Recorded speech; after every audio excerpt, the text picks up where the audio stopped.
阿含经又叫做佛法的保障、法藏。阿含經呢又叫做佛法嘅保障，即係法藏嘅意思。我在佛教里面深深地感覺到，任何個人、任何地方有佛法就有辦法。我個人深深咁感覺到，無論喺邊度或者無論邊一個人呢，只要有佛法呢，就會有辦法㗎啦。所以《金剛經》裏面有說，那是經典所在之處，即為有佛。所以《金剛經》裏邊有講呢，就係話升天自有升天福，未必求仙便做仙。讓我想起了在佛陀涅槃後的100年，出生了一位叫做阿育王，也等於我們中國清朝秦始皇的時代。我記得喺佛陀涅槃100年之後呢，就出咗一位阿育王。那個阿育王的性情啊，他也是和秦始皇一樣，他曾經秦始皇平騰6國，阿育王也用真正的武力統一了印度。呢位阿育王呢，同秦始皇一樣嘅，佢亦都係非常之有功力。咁而呢一位阿育王呢，就係用咗佢嘅法力呢，去統治咗印度嘅。當他統一印度以後啊，他就到處巡視他征服了的國家，當然也有萬千的民眾啊，扶老攜幼去歡迎。但是阿育王看到所有路邊歡迎的人，從那個眼神裏面射出來的光芒，都是怨恨的光，沒有歡喜。當呢一位阿育王統一咗印度之後呢，佢就去到當地，咁佢發覺到好多啲民眾雖然都出嚟係歡迎佢，但係喺佢哋嘅眼神裏面泄露出嚟嘅絕對都唔係歡喜嘅眼光，反而呢就係怨恨嘅眼光。後來阿育王信仰了佛教以後，對所有的他征服的地方啊，都弘揚佛法，實行仁政。當他再次的到各個國家去巡視的時候，老百姓們也是一樣扶老攜幼的歡迎他，但是他從民眾的眼神裏面看出，大家真的從心裏面歡喜來迎接他。當呢個阿育王信奉咗佛教之後呢，佢就開始亦都係施行咗仁政啦。咁喺同時呢，佢亦都去到世界各地呢，就去巡迴睇啲民眾。咁當然啲民眾呢都係夾道歡迎佢呢。而喺呢個時候，佢發覺到佢哋眼神流露出嚟嘅呢，就係歡喜嘅眼光，而唔再係怨恨啦。阿育王就有一個感覺，什麼感覺？武力不能勝利的，法的勝利是真正的勝利了。阿育王喺呢個時候先至發現到，原來武力嘅勝利唔係最終嘅勝利，原來法力嘅勝利呢先至係最究竟嘅。所以我們今天就把佛陀的佛法帶來給香港，尤其香港明年97回歸到大陸，一定大家會幸福快樂，因為在香港這麼多的人信奉佛法之下，法必定光芒萬丈。所以我哋今晚呢，就將呢一個法嘅勝利帶嚟香港俾大家，同大家結緣。因為喺1997之後呢，香港就會回歸俾中國，但係喺未來香港人仍然一樣係好幸福快樂嘅，因為大家信仰咗佛法之後呢，大家都有在呢個法喜充滿啦。所以我聽說我們97回归中国之后啊，这个中国的政策对于香港啊，所谓是马照跑，舞照跳啊，股票一样的大家涨停板啊。我聽講話喺1997香港回歸翻中國大陸之後呢，其實中國大陸嘅政策呢，仍然係秉持住呢個50年不變，馬照跑，舞照跳，股票永遠都上漲嘅。願香港的大家福光普照，發水長流啊！願香港嘅所有嘅你哋都能夠係佛光普照，發喜長流。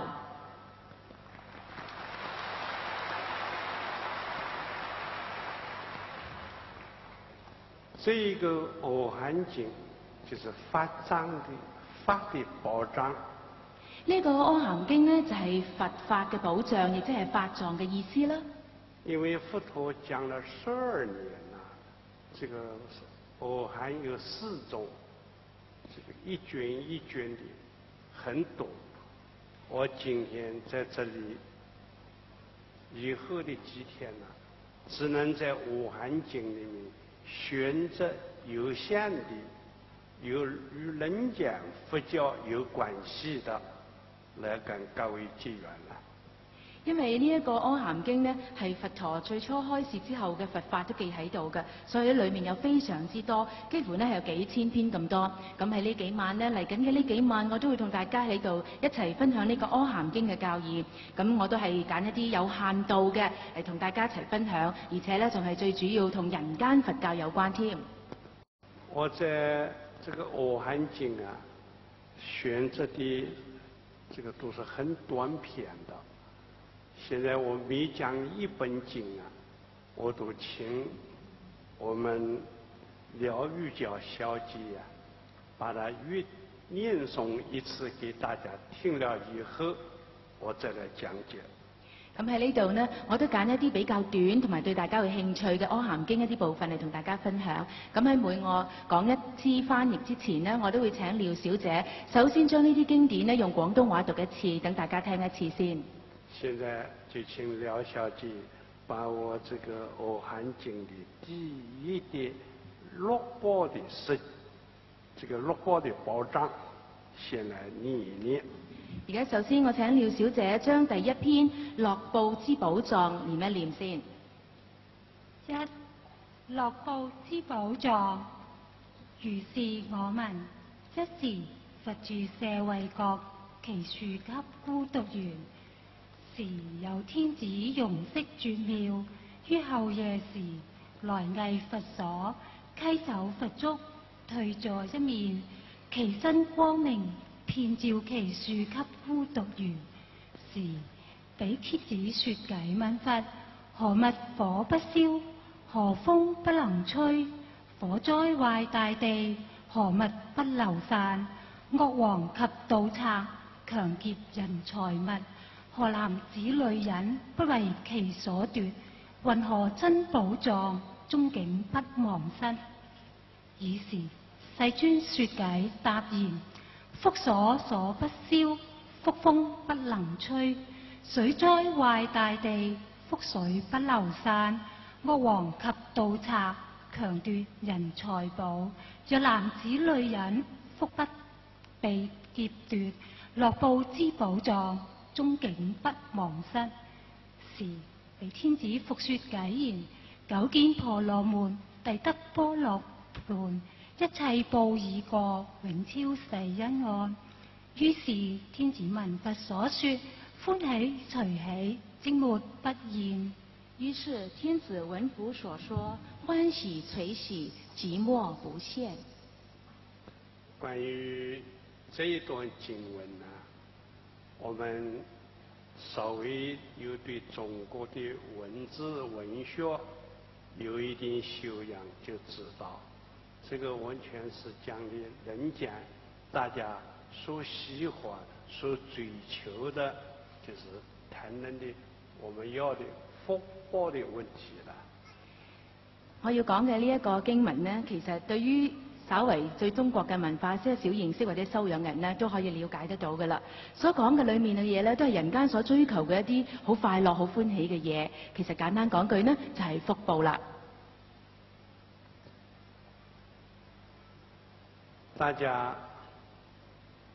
这个有钱财，有人家不喜欢你，因为你不具有福德因缘啊。大家如果有錢，但係呢人哋又唔中意你喎，點解呢？因為你冇福德因緣啊。你就是有多高的地位，人家不尊敬你，因為你不具有福德因緣啊。即使你有好高嘅地位都好啦，但係如果人哋唔尊敬你嘅話呢，咁又點呢？亦即係話你亦都冇咗呢個福德因緣。人在世間上要想圓滿人生啊，總覺得要福報啊要俱全才好。人呢喺呢個世界上，如果想一個圓滿嘅人生嘅話呢，總係要福報相傳咁先至係好嘅。這一段經文我們念了以後，是由天子啊來問這個佛陀的問題，好像在猜謎語一樣啊。呢一段偈語呢，其實就係天子問佛嘅，就好似喺度猜謎咁樣嘅吧。像這個問的經文說，什麼東西火不能把它燒了呢？就好似問一樣嘢啦，有乜嘢嘢呢？火係唔能夠將佢燒咗嘅呢？什麼東西風不能把它吹散呢？有乜嘢呢？風係唔能夠將佢吹咗㗎？火在風在都能毀壞大地呀，有什麼樣的一個東西能風火都不會把它毀壞呢？火災啦、風災啦，都可以將好多嘢咧係毀壞咗嘅。咁到底有啲乜嘢嘢係唔可以被毀壞嘅呢？這個謎語啊，是的天子的問話呀。答案我不忙說，我在這裡也有一個謎語，給你們各位大家來猜一猜。嗱，呢個呢，天子同佛陀一問一答嘅猜謎呢，我暫時唔講住，因為呢，我有一個謎語啊，想你哋在座一齊估下喎。我要給各位猜的這個謎語啊，是請你猜一個地名就好了。我要大家估嘅呢，其實好簡單，就猜個地名就得啦。一共有3句話。一共呢，就3句話嘅啫。猜一個地名。估一個地名。第一句話呢，是世界上最偉大的人是誰？第一句說話就係世界上最偉大嘅人係邊個？第二句就世界上最普遍的東西是什麼東西？第二句就係世界上最普遍嘅嘢係咩呢？第三句大地上最高的是一個什麼東西？第三句就係大地上最高嘅土地係咩呢？喺邊度呢？大家能猜得出這是一個什麼地名嗎？大家估唔估到係一個咩地名啊？哦，已經有人說是佛光山。哇，好聰明喎！已經有人估到啦，就係佛光山。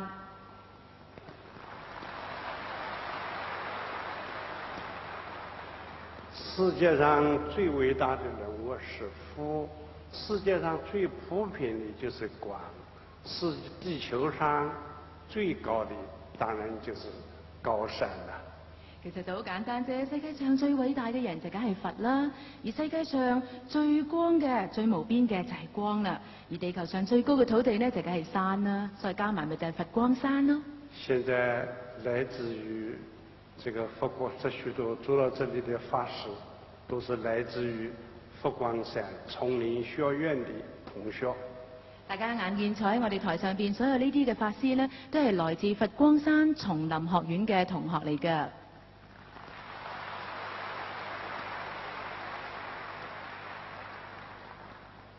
大家既然是會得猜謎語，能把佛光山都猜得出來，现在这个火烧不坏、风吹不散的，当然也容易猜，就是我讲过的福德因缘，什么东西都会散失，福报，我们的所做的功德、福德不會毀壞。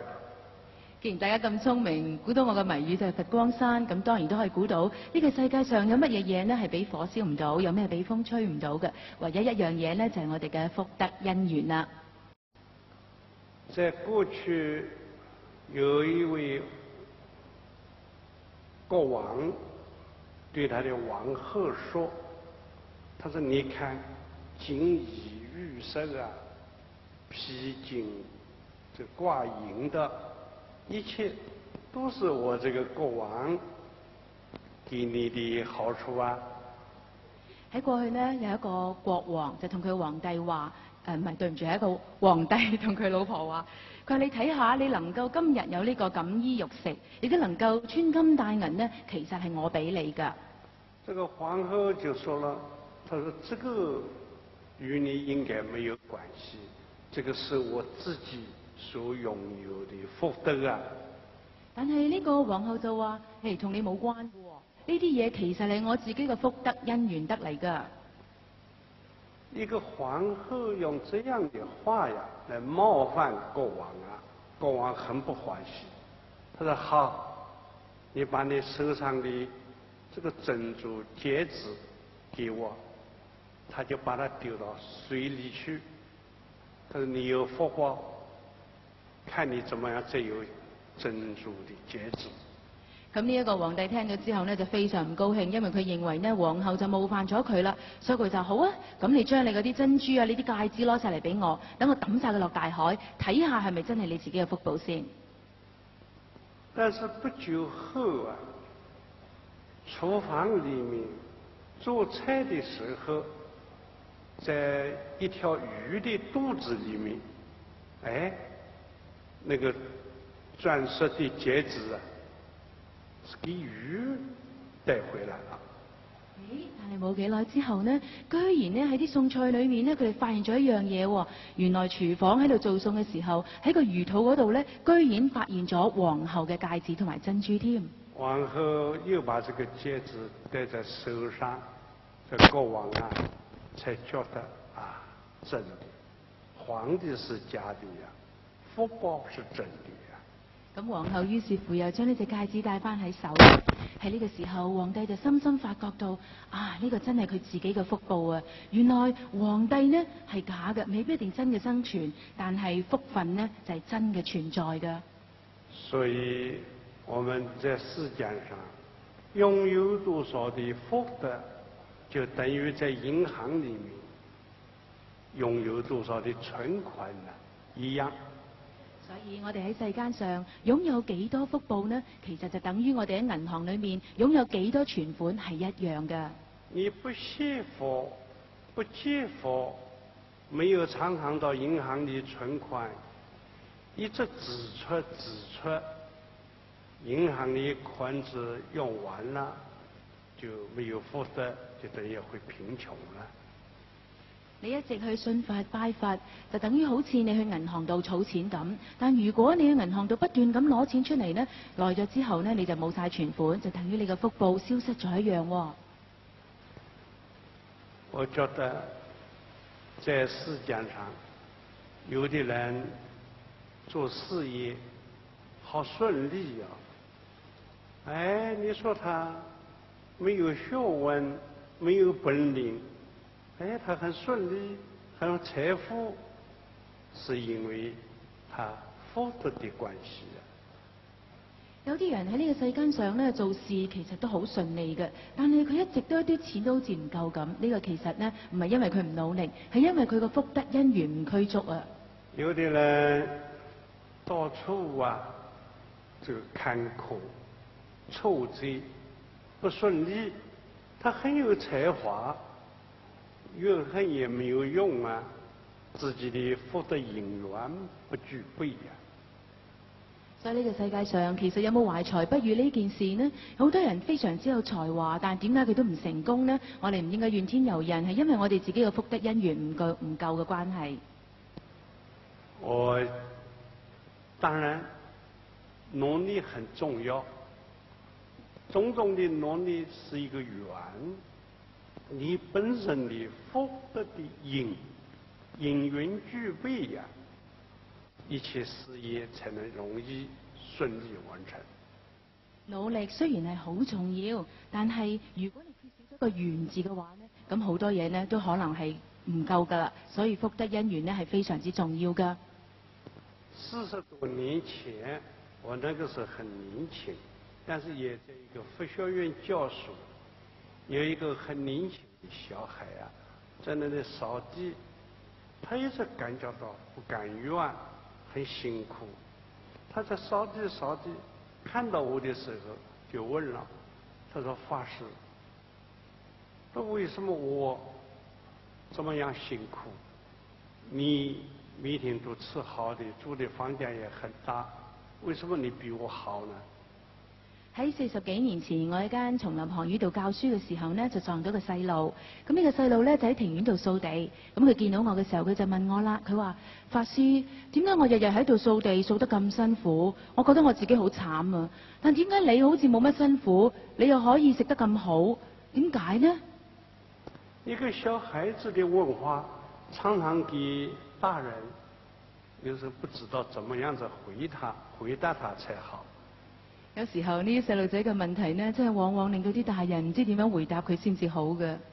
但是我那時候對那個小孩就說：“你乖乖地掃地，再掃10年呢，就會和我一樣啦。”於是乎，我就同呢個細路話：唔緊要啊，嗱，你乖乖地咁繼續掃地，掃多10年之後呢，你就會好似我咁噶啦。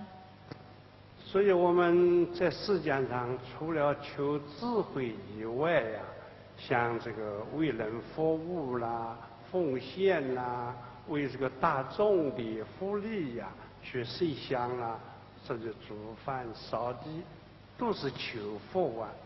等到你福慧俱全，你還怕人生不迷茫嗎？所以我哋喺我哋人生裏面，千祈唔好覺得做嘢好辛苦啊！因為喺呢個情況裏面，你其實求緊你嘅智慧㗎。所以我哋應該多啲去服務，多啲奉獻自己，甚至到呢多啲為大眾嘅福利去謀生。因為喺咁嘅情況底下，你就會福慧居足㗎啦。這個福啊，在佛教裏面把它比作田地一樣，所以福田，你要去耕種，你要去播種。在這個田地裏，你播了福報的因，將來自然會開福報的花，結福報的果啊！呢個福呢，喺我哋佛教裏邊嚟講呢，就譬如為田，所以呢就叫做福田，就好似你去耕田咁樣樣，有因就必有果。只要你好勤力咁去種嘅話，有一日呢，你將會食到呢個果，亦都會睇到花開㗎。在佛經裏面記載着啊，有8種福田，我們應該去耕種的。喺佛經裏邊呢，有記載着，我哋呢係有8種福田係應該係記住㗎。第一種就是有福的地方啊，有福的地方，我們恭敬供養，這個會增加禮拜讚歎，我們會得到福報的。第一個呢，就係有佛嘅地方，我哋去禮拜去讚歎呢，咁就可以為你自己嘅福田呢係增加福分㗎。另外老師啦、父母啦，這個善知識啊，你給他的恭敬供養，也會得到福德因緣的。咁第二呢，就係對於老師嘅尊敬，對於父母嘅敬愛呢，只要你係依住你本分去做呢，你都會為你自己種下咗好大嘅福田。尤其很多的有這個傷殘的、衰老的、孤苦無依的，我們給他們一點照顧啊，更增加福田的。尤其是對一啲殘障嘅人士呢，對一啲病咗嘅人呢，我哋照顧佢嘅話呢，其實更加令到我哋嘅福田係增厚咗。尤其老病死神的人，我們給他一些關愛，就等於有病的人，我們去看病慰問，所謂看病福田，是第一福田啊。尤其是對於嗰啲病咗瞓喺病床上面嘅人，如果我哋俾佢哋我哋嘅慰問嘅話呢，其實你嘅福德係最大嘅，因為喺佛教裏邊嚟講，看病福田係最大嘅。其實，在佛教裏面講這個心啊，這個心就是一塊田，就是一個地啊，所以心田心地，你的心田心地好不好呢？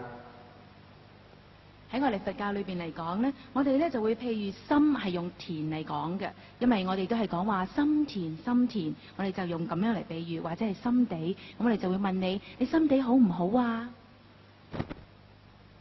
你的心田好，所有的種子在你的心田裏面就長出好多的這個你要的東西來。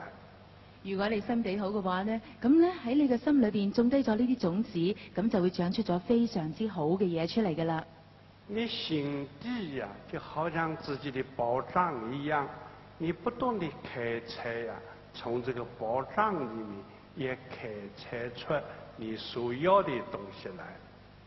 咁呢一個心田呢，你就不斷要去開採佢嘅噃，咁呢，你就可以發掘到你自己嘅寶藏出嚟啦。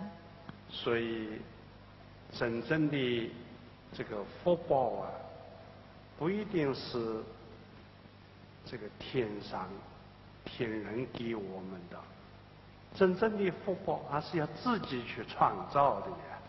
所以話真正嘅福報咧，唔一定係靠上天俾我哋嘅，其實係可以靠你自己嘅。甚至於說，有的人要想升天，要想富貴，升天要有升天福啊，未必求仙便作仙啊。正如呢一句偈話齋，升天未必有升天福，對唔住，升天自有升天福，未必求仙便做仙。因此，這個講到這個福報對於我們的前途，對於我們的未來，對於我們自己所有的一切的成就，關係重大呀。因此福報呢，對於我哋嘅前途，對於我哋嘅未來，對於我哋嘅將來成就呢，係有非常之大嘅關係嘅。有的人所以福至心明，他福來了，哎，自然很多的心裏面就生出很多的巧妙的智慧。有啲人呢就會福至心靈嘅喎，因此呢，佢就會生出咗好多妙計出嚟啦。有的人屬於福星高照，就是有一些苦難災殃，哎，有一個福的這個光輝可以照耀他。有啲人又會福星高照喎，咁啊好似自然呢會有發光去保護佢啦。有啲人福壽全貴，有福還要有壽命啊。咁有啲人呢又會福壽全歸嘅喎，咁即係話呢，有福亦有壽。有時候有的人福因得果，福的因啊，它會長出道德的結果。咁有時有啲人呢又會福因福果，咁即係佢有好因呢就會種好果啦。有一句話比喻啊，福如東海呀，就是我的福報好大喲，像東海一樣。有一句說話係咁講嘅，就話福如東海，就比如話我個福呢，原來好似海咁廣咁深。我們大家最好都要做一個有福的人啊！我哋大家最好呢都係做一個有福嘅人喎。有福的人啊，修福還要有智慧，所以福慧雙修啊。咁有福都有智慧先得㗎，所謂福慧雙修啊嘛。有了福，沒有智慧，也不很好。有咗福而冇智慧呢，其實都唔係咁好嘅咋。過去有兩個出家人是师兄弟，师兄啊只修佛，師弟啊只修智慧。過去呢，有兩個出家人，佢哋係師兄弟嚟嘅，咁兩個修嘅都唔一樣。師兄修嘅呢就係求福，而師弟修嘅呢就係求智慧啦。修佛的師兄啊，他過世了以後，投胎做了一條大象，不過他很有福德啊，這個大象就生在王宮裏面，哦，每天都披璎珞啊，掛珍珠啊，吃得真香美味啊。咁呢個師兄呢，佢呢就過咗世之後就投胎啦，因為佢係修福嘅，咁所以投胎之後呢，佢就做咗隻大笨象喎。但係呢隻大笨象非常之好命啊，佢呢就係出世喺皇宮裏面，所以每一日呢就係食咗好多好嘅嘢，仲要係穿金戴銀嘅。師弟呢，只是研究學問，只是在探討真理，修智慧。他對於福利群眾的事情啊，一概不關心啊。而師弟呢，因為佢就係修呢個智慧嘅，咁所以對於福分嘅嘢呢，佢都係一啲唔關心，因為佢只係求真理嘅啫。因為他只在研究學問啊，沒有福利他人的這個福德因緣啊，人家也不幫助他，到最後他連飯都不得吃了。因為呢個師弟呢，佢係着力喺研究學問方面啊，亦都冇去幫助其他嘅人，所以到最後呢，因為咁樣樣，佢自己連飯都冇得食。他就怨恨。但是以現在來講，我已經算作證阿羅漢果的人了，我為什麼國家都不來幫助我，讓我的生活很好過呢？咁呢個師弟開始就好怨恨啦，因為佢話到佢而家咁嘅地步，佢應該咧就修成阿羅漢果嘅，咁點解國家都唔嚟幫助佢呢？他就去質問這個，要到王宮裏面質問國王，但是到了王宮的門口啊，哎，看到一頭大象，哦，披荊掛影的，他是有神通阿羅漢了，一看，哎呀，那不是我的師兄嗎？怎麼做了大象呢？哦，他悟到了一個道理，他說了這樣的話：他修佛不修慧呀，大象披璎珞啊，只有佛沒有智慧。你看，畜生很愚痴啊，沒有智慧啊，雖然是吃得好穿得好，總之是愚痴了。修慧不修佛啊，羅漢應供缽，就是我只修智慧，不修佛缽。因為我現在飯都不得吃，應供啊，那沒有人供養我啊，供養很少了。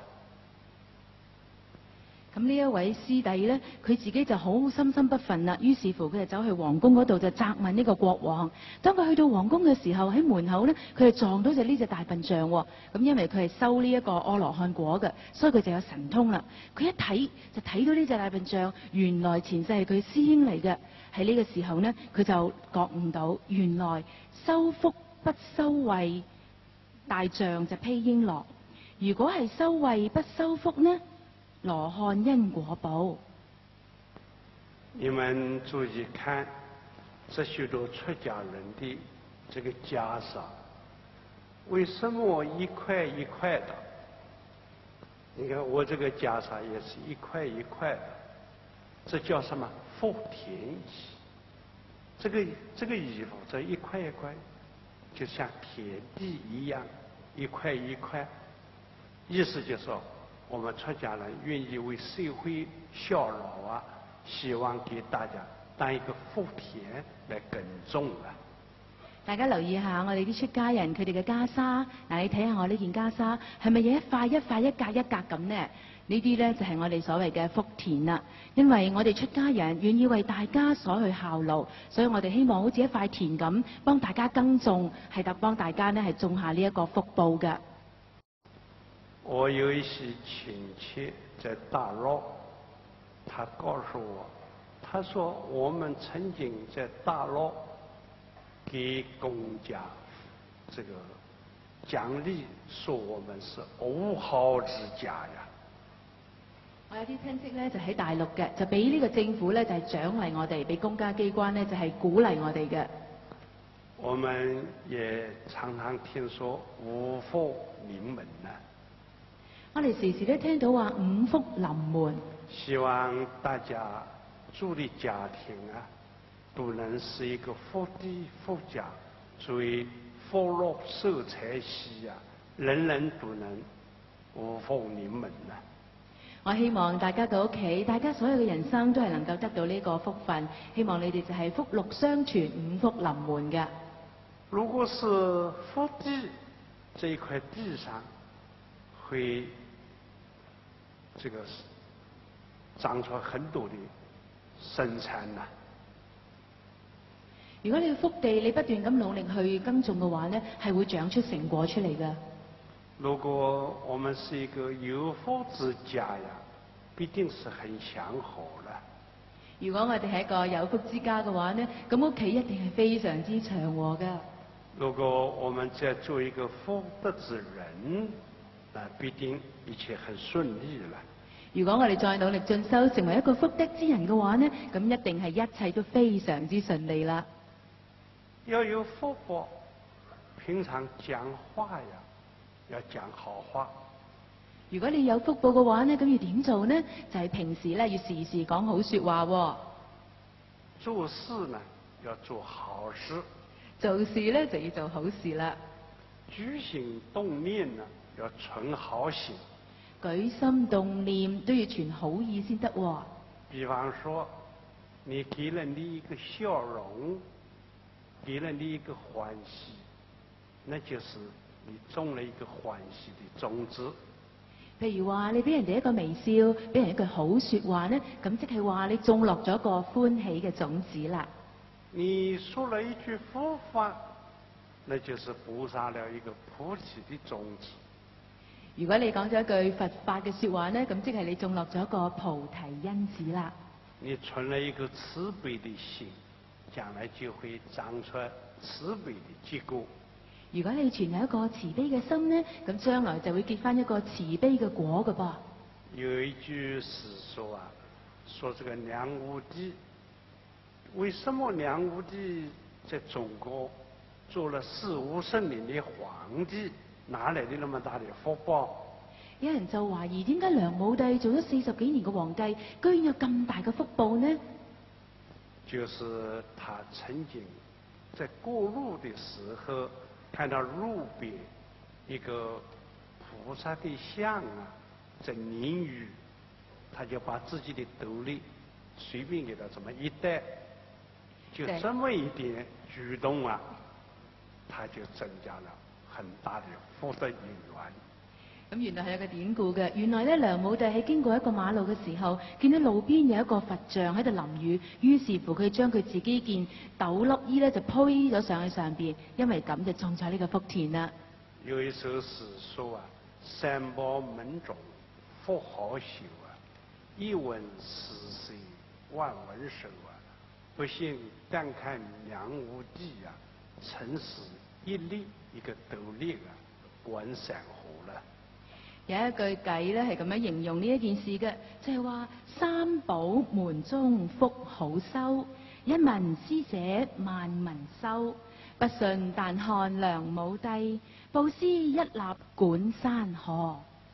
所以這個經文裡面說，河水不能毀壞，男人女人搶到土地都搶不去的，所有的我們的東西不會散失的，就是這個福德因緣。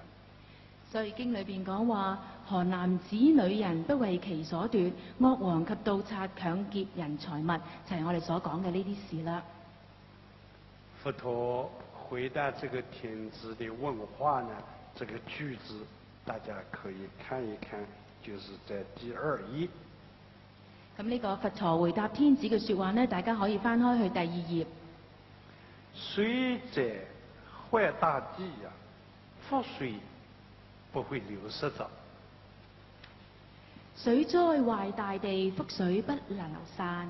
阿王和道咒啊，搶奪人的財寶啊，男子女人和福報他搶不去的。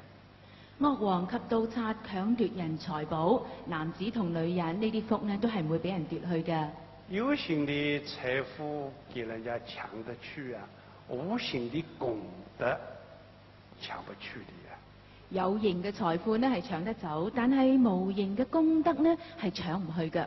所以這個時候天子聽了以後啊，就回答了一個偈語講，他說我究竟婆羅門啊，這個得般涅槃啊，一切不依故，永朝施恩愛啊，就是我到今天我懂得這個道理了。咁所以呢，天子就要講呢句偈啦，就係話久見婆羅門，大德般涅槃，一切報已過，永超世恩愛，就係因為佢懂得呢個道理啦。這在《在阿含經》裡面的228種經典。喺呢個《阿含經》裏邊嘅228種經典裏面呢，現在對這個是人間佛教講究這個福報的重要啊，我們大概知道。下面我們來講第二種經，叫世間之最。咁對於人間佛教呢，可能大家都已經有少少嘅概念啦。所以而家呢，我哋繼續請廖小姐讀第2篇。現在我們請廖小姐啊，把這個第二卷世間之最的經念一次。世間之最，如是我聞。一時佛在舍衛國祇樹給孤獨園，時有天子容色絕妙，於後夜時來詣佛所，稽首佛足，退坐一面，其身光明遍照祇樹給孤獨園。時彼天子如說偈言：廣無過於地，深無異於海，高無過須彌，大事無比朽。爾時世尊說偈答言：廣無過於愛，深無異於福，高莫過驕慢，大事無勝佛。時彼天子復說偈言：久見婆羅門，弟得般涅槃，一切報已過，永超世恩愛。於是天子聞佛所說，歡喜隨喜，稽首佛足，即沒不已。於是天子聞佛所說，歡喜隨喜，稽首佛足，即沒不現。關於這一段經文呢，也是這一位天子啊，問這個佛陀：這世間上最廣大的，無過於大地了；世間上最深的，無過於海洋啊；世界上最高的，無過於須彌山啊；世界上最偉大的人物大師，就是無比丘了，就是這個天王啊。呢一篇呢，亦都係佛陀同天子對話嘅。咁天子就係話世間上最大嘅就係土地啦，最深嘅就係海啦，而最高嘅呢就係須彌山，而最大嘅人物呢就係母毗扭啦。母毗扭即係天王啊。釋迦牟尼佛聽了以後呢，不以為然，就是說世界上最廣大的不一定是大地啊，世界上最廣大的是什麼？廣無過於愛，沒有比愛慈悲更廣大的東西了。但係佛陀聽到呢啲說話之後呢，佢就一啲都唔同意喎。佢就認為世間上最廣嘅呢，莫過於愛，而唔係大地嘅。深也不一定是海洋啊，真正最深的是什麼？是我們的度量啊，無過於腹啊。深其實都唔係海喎，其實最深嘅呢，就係我哋嘅胸襟，我哋嘅海量啊。高也不一定是須彌山最高啊，最高的是我們的功高我慢呐，是最高的。而世間上最高嘅呢，唔一定係須彌山啊，反而呢係我哋嘅貢高傲慢。大事不是天王，不是天地，大事是无故于父了。父天上天下，为父最准啊。咁佢亦都認為呢，大事呢唔係最高，亦都唔係最大嘅，其實應該就係佛嘅。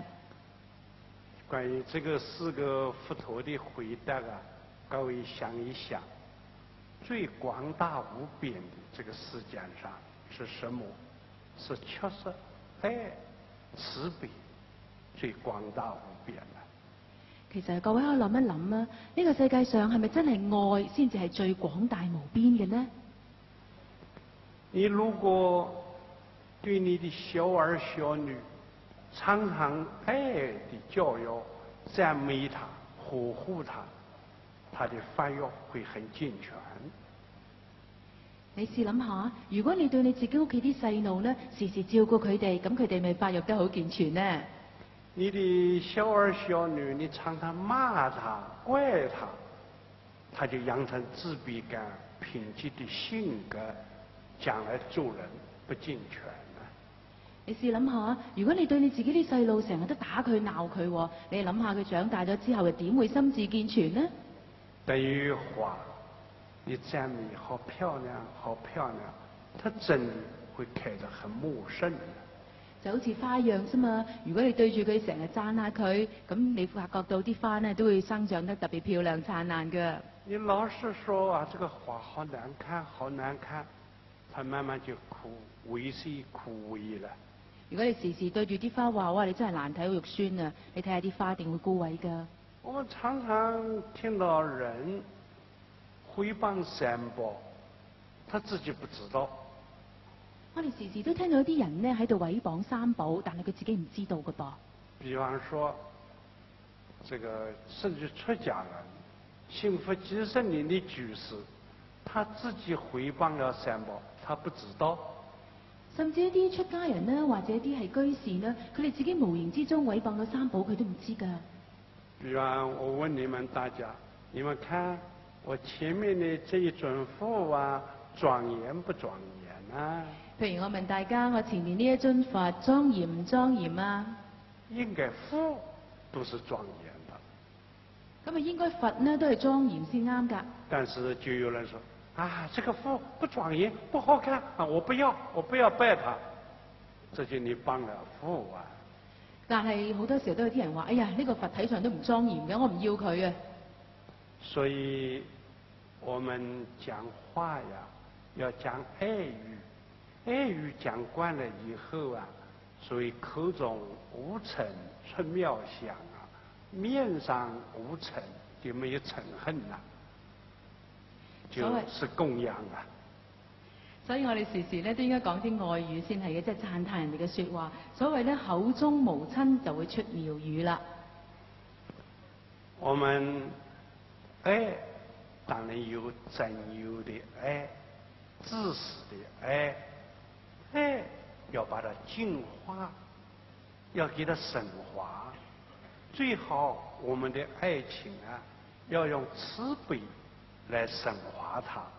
我們的愛呀，要用般若智慧來淨化它。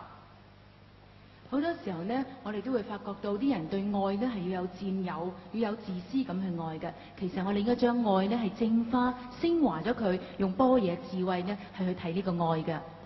就是說，把這個愛呀擴大，成為慈悲。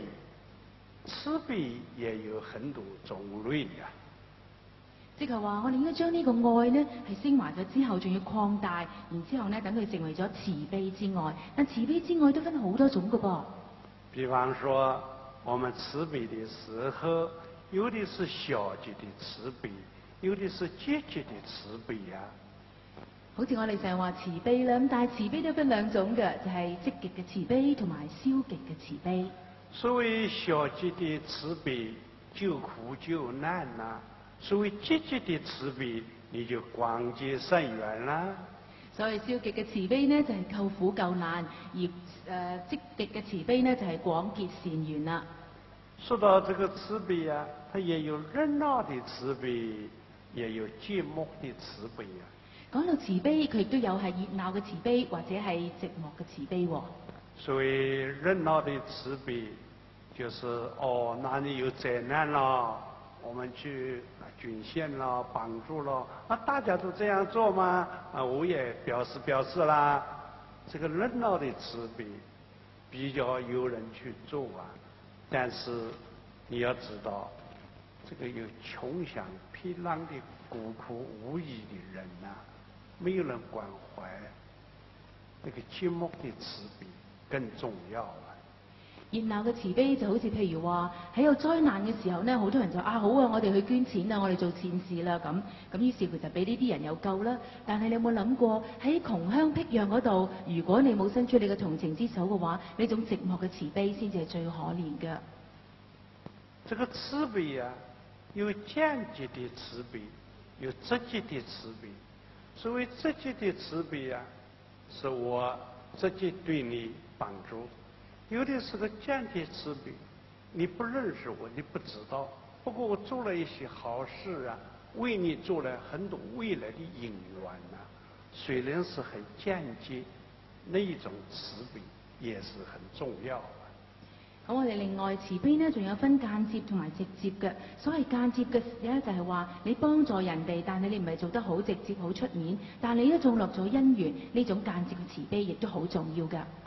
有的慈悲是叫有緣的慈悲，我跟你有緣啊，你是我的同鄉、同學啊，我們很有緣分啊，我歡喜你，我跟你幫助啊。但是也有很多無緣的慈悲，就是我不認識你，我跟你沒有關係，不過聽說啊你很多的苦難啊，我給你一定幫助。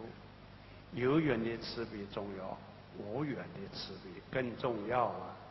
慈悲亦都分有緣同埋冇緣嘅。有緣就係所謂話啊，原來我同你有同性三分親喎，咁呢種咧我就幫你啦，呢種就叫做有緣嘅慈悲。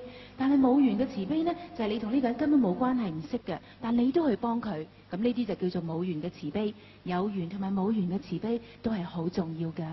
我們有時候慈悲，有的是有求忘報的慈悲啊，我對你很好啊，你將來也要應該不要忘記我啊，或者說啊，我替你布施什麼，你要有我的名義啊，要給我一個榮譽啊，給我一個獎牌啊，這個叫有所求的慈悲。人可以有無所求的慈悲啊，我不計較這個，我只是就是幫助你就是了，我謝謝就好了，這個無求的慈悲功德更大了。慈悲裏邊亦都分有求嘅慈悲同埋冇求嘅慈悲啦。所以有求嘅慈悲呢，就係話你希望人哋回報翻你嘅，譬如你布施啦，你就要人哋話啊，我個名要出嚟㗎，要俾個榮譽名我㗎。無求嘅布施呢，就話啊，唔緊要，做咗都冇所謂㗎。呢兩樣都係好重要，但係無求嘅布施功德重大啊。有一時的慈悲，有永恆的慈悲啦。有一時嘅慈悲，亦都有永恆嘅慈悲。你來跟我要錢一次，好，我給你，下次不可以再來了啊。譬如話你想同我借錢得冇問題，我而家借俾你，不過下不為例。其實，在佛教裏面的慈悲喜捨呀，是要在歡喜的情形之下，不再躲，我不哭，不懊惱，這個細水長流，才合乎佛法的。其實喺佛法裏面呢，我哋有慈悲喜捨，係即係話你當你嘅布施嘅時候，應該係以歡喜嘅心情，應該唔計較、唔嬲，咁樣先至係可以細水長流嘅。有的是有相的慈悲，有的是無相的慈悲，所以《金剛經》常常講到啊，要布施要無相啊，度眾生要無我啦。有啲咧就叫做有形嘅有像嘅慈悲，有啲就叫做冇像嘅慈悲。《金剛經》裏邊有話，其實布施咧應該就係無相無我嘅。所以无我相、无人相、无众生相、无寿者相，离开四相，所以无相布施功德大，所以1块钱一句好话，功德大如虚空，因为虚空无相啊。其實我哋應該係留意嘅就係四相嘅布施，呢啲四相嘅布施亦都叫做無相嘅布施。其實佢嘅功德咧就大如虛空，因為佢包容得特別大嘅。所以愛是與世間上最廣大無邊的，我們要發這個無盡的愛心、無邊的慈悲啦。所以話愛其實呢就係最廣最無邊嘅，我哋應該咧就係發揮我哋自己呢種無邊又廣大嘅愛先至係㗎。但是人常常的就怨嘆，哎呀，我幫忙你，我愛你呀，愛護了你5年啦，你對我有什麼這個報答？以後不愛你了。但係人呢就好奇怪嘅，時時都會喺度怨嘆嘅就係，唉，我愛你愛咗咁多年，我又幫忙你幫咗咁耐，但係我都睇唔到嗰個回報嘅，於是乎就話，我以後唔幫你啦。就是很恩愛的夫妻，結婚了幾十年，久了以後，他也怨嘆，我這個愛你愛你愛你愛你了幾十年，你對我又怎麼樣的？即使係嗰啲好恩愛嘅夫妻，恩愛咗幾十年都好啦，但係都會有怨嘆嘅噃，時時都會認為我愛你愛咗咁多年，咁又點啊？你俾咩回報我呢？只要你心意的愛的保障是取之不盡啊，用之不完，你的愛的慈悲不斷地發掘，那是廣大無邊的。其實只係將你自己心裏邊愛呢，係將佢發掘出嚟，因為呢個愛嘅保障係用之不言、取之不缺嘅。只要你自己將佢好好地善用嘅話呢，其實係最大嘅保障嚟嘅。各位大家，你不要怕你的愛心用得太多，用得太晚。愛廣大無邊，慈悲廣大無邊，是用不完的財富啊！所以各位，你哋唔使驚，你哋嘅愛會用完嘅。其實愛呢係廣大無邊，係你哋心裏邊嘅寶藏，應該去發掘佢，咁就可以成為咗你哋自己嘅寶藏啦。愛莫過於愛啊，身無過於佛。這個身不是大海，我們的心量多大，我們的這個深度就會有多少。呢個心呢，我哋話心唔係海最深嘅，其實心係無過於我哋嘅胸腹，即係話我哋嘅度量有幾大呢，我哋就有幾深嘅度量啦。你只愛你一家人，你可以做這一家的家長。如果你淨係愛你自己呢一家人嘅話呢，即係話你只能夠成為呢一個家裏邊嘅一家之主啫。你愛你的這一個區的人，你可以做這一區的區長。如果你將呢個愛發揚到去愛你自己個區嘅話呢，咁你就可以做呢個區嘅區長。你如果愛整個的香港，你的心就能可以做港督。如果你將呢份愛發展到去愛香港嘅話呢，咁你就可以做港督啦。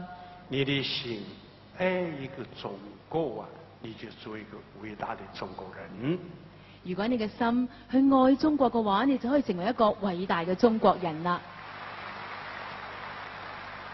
你的心能可以愛全宇宙、全世界的眾生，你的心就心包太虛啊，量啊，度量，量州沙界呀，跟法界一樣的大呀。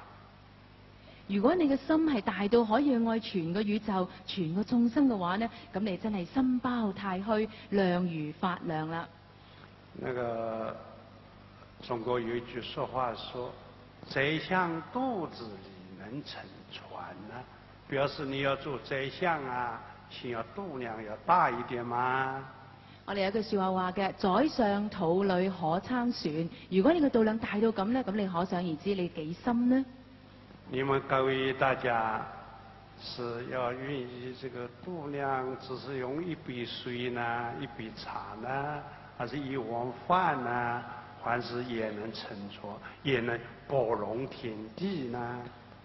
你哋各位願意自己嘅度量，好似一杯水咁少，或者好似碗飯咁樣嘅 size 啊？定抑或你好想你自己嘅肚能夠撐船，能夠大到咁呢？我的體驗，一個人生事業要想有多大，先要把你的度量啊，能擴大到有多大。我自己嘅人生體驗就係話，你自己應該係擴大你自己嘅度量去對人㗎。高莫過於這個傲慢，不是許眉山最高，我們的傲慢的態度啊，驕傲啊，傲慢啊，那是最高最高的。其實最高嘅唔係須彌山，最高嘅就係我哋自己嘅貢高傲慢啦。你們各位想一想，在我們的周遭，我們做人處事，常常跟人家有一些隔閡，人家看不起我們，是不是都是為了我們太傲慢了？大家試諗下，點解你做嘢或者喺你嘅人生處世裏面，你會發覺到人家唔可以同你喺埋一齊，同你嘅隔閡呢？係咪因為你太過傲慢之故呢？